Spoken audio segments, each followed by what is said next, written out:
Hi everyone, my name is Kasia and this is Life Full of Beans.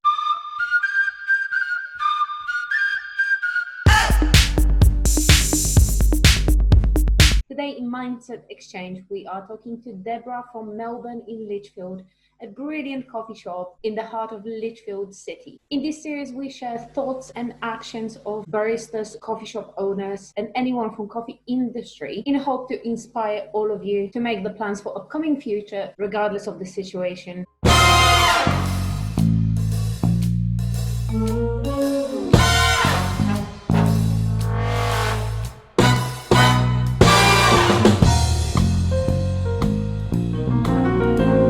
Debbie, would you like to introduce ourselves a little and tell us a little bit more about your business?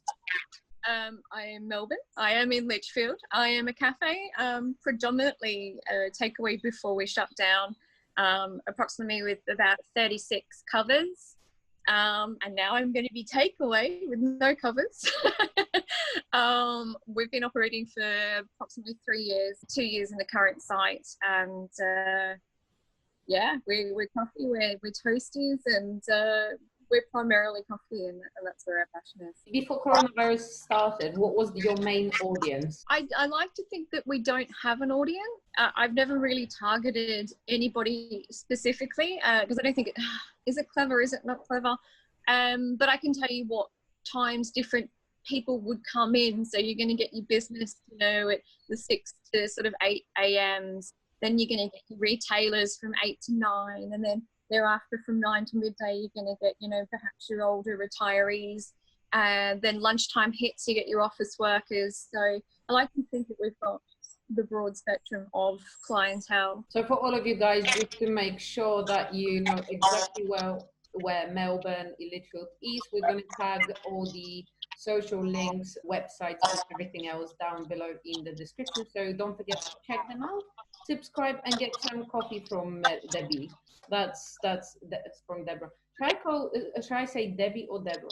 Do you mind? Call me whatever you're comfortable with.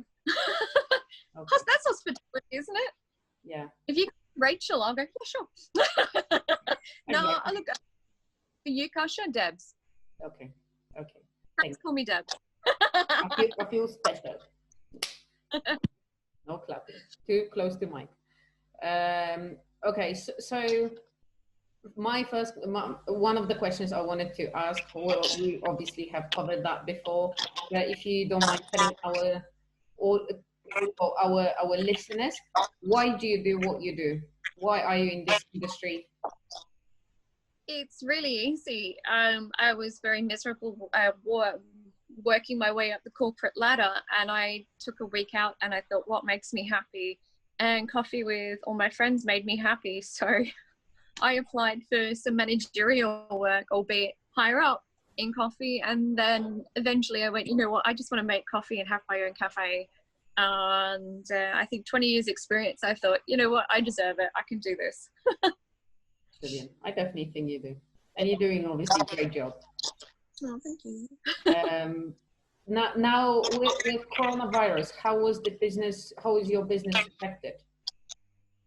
So to be honest, the few weeks before Corona hit, we were actually having record weeks. We'd had a really downturn over winter and we started to bounce back. I'm not sure why. Is it because less people were traveling to London for work? I'm not really entirely sure, but we were busier than ever. So it's quite devastating to shut. We made the decision to shut down, even though we knew that we could go straight to takeaway orders. We just thought it was a responsible thing to do. We're reopening because it feels right. It feels like the right thing to do. Yeah. Brilliant. Well, what was the biggest hurdle the moment you've closed? What was the biggest hurdle you had to overcome? I think the biggest hurdle was staffing, and to let them know that they've still got a job to come back to, that everyone's retaining their positions, that we're going to work our hardest to put everybody on furlough. The reason we had to work a little bit harder is initially we had some new baristas join us. They were on PAYE, but they just missed the cutoff date by a day. And we were really working hard towards that. I think that's the biggest hurdle, because without our staff, there is no business. And even though I'm spending the time to rebuild it and open it by myself because of social distancing, without my guys, I mean, it's not Melbourne, is it? So, yeah. You make the business. A lot of people miss that. So did obviously it kind of turned into takeaway, but is there any other way that Corona reshaped the way you do your business or think about the business? I think it's going to reshape the clientele. I think vulnerable and at-risk clients won't come out. And if they do, it might reshape when they come out. They might come out earlier, they might come out later when there's no interaction. I think that's going to change. And I think it will change for the better, because I'm actually thinking of, okay, well, how do I better my business now? I think everybody's wish was the world stopped. Everybody would say, oh God, I wish the world would stop for a minute. The world has stopped. And now it's time to rethink about how to remodel not just your life, but the business. So remodeling, and that's a bonus. Brilliant. So, but what about, so you are a coffee roasters as well. Did you guys push a little bit of more online sales and bean sales? Well, we initially made the decision not to. I guess when it hit, we were unsure about how it would work, how to limit ourselves going down to postal offices, or I guess it was a conscientious decision not to do it originally. And then all of a sudden we sort of thought, well, no, we can do it now. It was all about learning what was happening and how to adjust, and then we went for it. Brilliant. How did that work for you so far? I think bean sales are actually going to increase. You're going to have more at-home workers. You're going to have people that don't want to leave, but they want to enjoy the experience of what you used to offer them. And if we roast it and it is our experience, and we can share it still.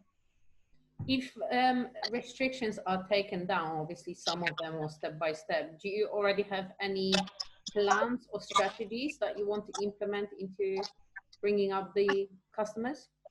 Yeah, absolutely. I mean, the strategies, obviously, we've got plan A, plan B, plan C. They're all tiered down based on the restrictions lifting. Obviously, plan A is open for takeaway coffees. But you've got to really think ahead. You've got to think about social media, marketing, how to work within your community, what community groups are suffering, how to interact with them. It's not always about the business. It has to be about the community as well, because without the community, you don't have a business. So it's all about engagement and always testing the waters, getting I think a small group of customers together, and they could be sort of a testing pool, so to speak. Throw something in the pool. If it works, they go, yep, don't do that. Or they can spit it out and say, no, don't do that. Brilliant. Sounds like a good plan. Definitely more than few people can benefit from it. As for where I am, sorry, I'm just looking at the thingy.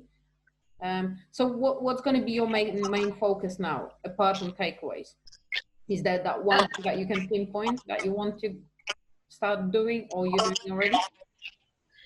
Main focus. Look, I've been set challenges by other partner, my business partner.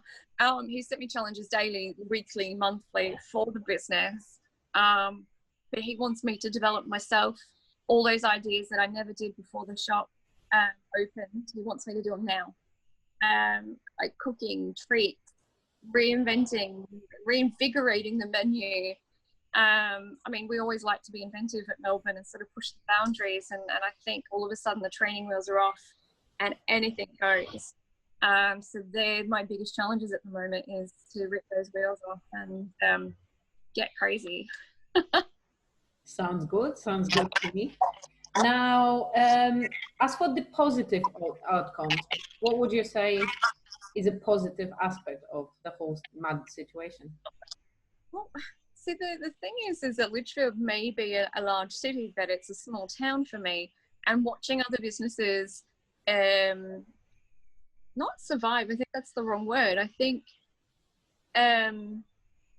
reevaluate what's good to them and good to their client base and good to their business, and to see them really thrive, and some other businesses sort of, you know, so, yeah, I give up. I love that never say die spirit in the town, and watching other businesses doing meals on wheels. I've got a pub that has to close down, but the chef's still there, and he's making meals that everybody else in town, they bring the food, he cooks it, bags it up, and off it goes. I mean, if that's not a positive, I don't know what is. It's pretty incredible. It's such a good idea. So now, if I ask you to give our listeners an advice, what would that be? For reopening a cafe specifically? Anything you can, any advice you can give to people, so we hopefully have baristas listening to it, and coffee shop owners, or just coffee lovers. Any advice from yourself?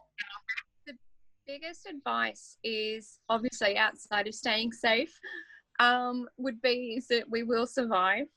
We will get back to normal, but just to be patient with all our customers and even our other workmates. You know, we've been through a pretty traumatic couple of weeks, and just to be patient and to be kind with one another. Yeah, hashtag be kind.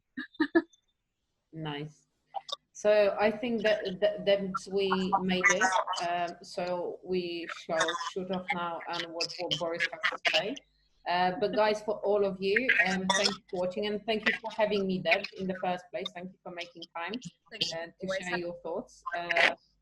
And you can find Melbourne in Lichfield linked to this video, to this podcast down below in the description. So make sure you check them out, give them thumbs up, and order some coffee. Can they order your coffee online?